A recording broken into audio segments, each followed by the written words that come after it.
আসসালামু আলাইকুম রাহমাতুল্লাহ। আশা করি তোমরা সবাই ভালো আছো। লাভি পাঞ্জাবি টিচের নতুন একটি ক্লাসে তোমাদের স্বাগতম। সপ্তম শ্রেণীর বন্ধুরা, তোমাদের 1 জুলাই থেকে অর্ধবার্ষিক পরীক্ষা শুরু হবে। তোমাদের অর্ধবার্ষিক পরীক্ষার জন্য বাংলা দ্বিতীয় পত্র নমুনা প্রশ্ন তৈরি করা হয়েছে। চলো আমরা একটু নমুনা প্রশ্ন দেখি। প্রথমে আছে বহু নির্বাচনী অংশ। বহু নির্বাচনী অংশতে আমাদের 15টি প্রশ্ন থাকবে, 15টির উত্তর দিতে হবে। 1 নাম্বার আছে মানুষের মুখে থেকে উচ্চারিত অর্থপূর্ণ ধ্বনি সমষ্টিকে কি বলে? শব্দ, বাক্য, ভাষা, ব্যাকরণ। বাংলা ভাষা প্রধান 2টি রূপ কি কি? সাধু ও চলিত, কথ্য লেখা, আঞ্চলিক ও প্রমিত, কোনোটিও নয়। 3 নাম্বার নিচের কোনটি কণ্ঠধ্বনি? ক, চ, ট, থ। 4 নাম্বার পরীক্ষা শব্দের সঠিক সন্ধি বিচ্ছেদ কোনটি? পরিযোগ ইক্ষা, পরিযোগ ইক্ষা, পরিযোগ ইক্ষা, পরিযোগ ইক্ষা।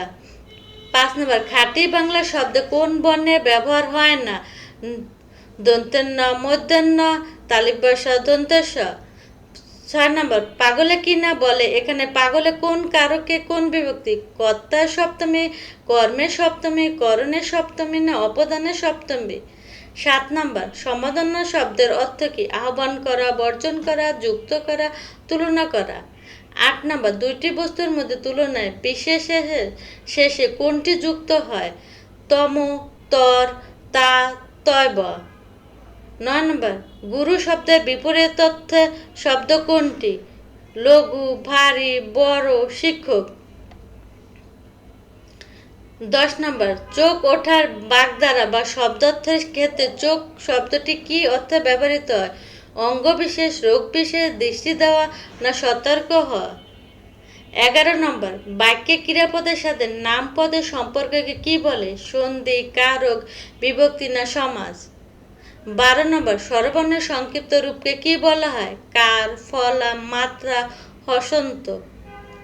13 নাম্বার নিচের কোনটি চলিত রীতির শব্দ? করিয়া, বসিয়া, করে, গিয়াছিল। 14 নাম্বার হাল শব্দের অর্থ বর্তমান হলে অন্য অর্থে হাল দিয়ে কি বোঝানো হয়? নৌকা বা নৌকার বৈঠা বা হাল বা কাল, বছর বা অবস্থান।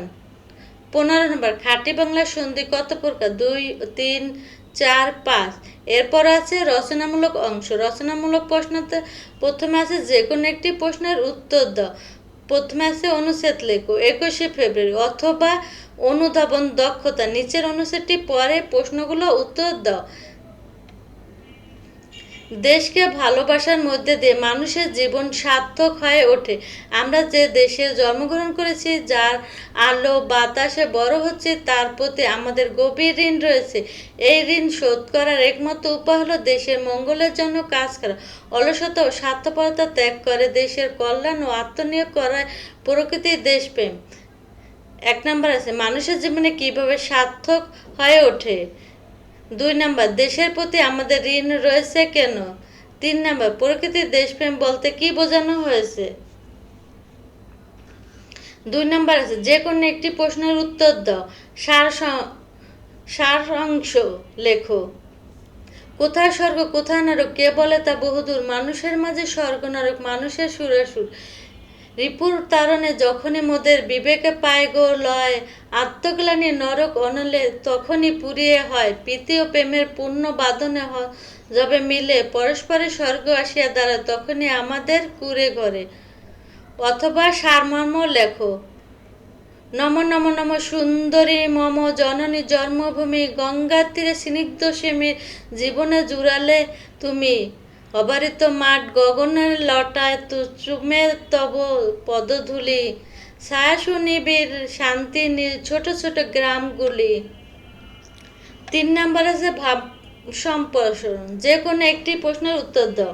পরিশ্রম ও সৌভাগ্যের প্রতিশ্রুতি, অথবা অন্যায় যে করে আর অন্যায় যে সহে, তবে ঘৃণা যেন তার তীর্ণ সমদহে।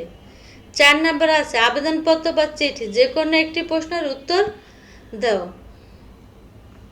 ক নাম্বার আছে বিদ্যালয় মাঠ বা লাইব্রেরি সংস্কারের জন্য প্রধান শিক্ষকের নিকট একটি আবেদনপত্র লেখো, অথবা তোমার অর্ধবার্ষিক পরীক্ষার প্রস্তুতির কথা জানিয়ে বাবার কাছে একটি পত্র লেখো।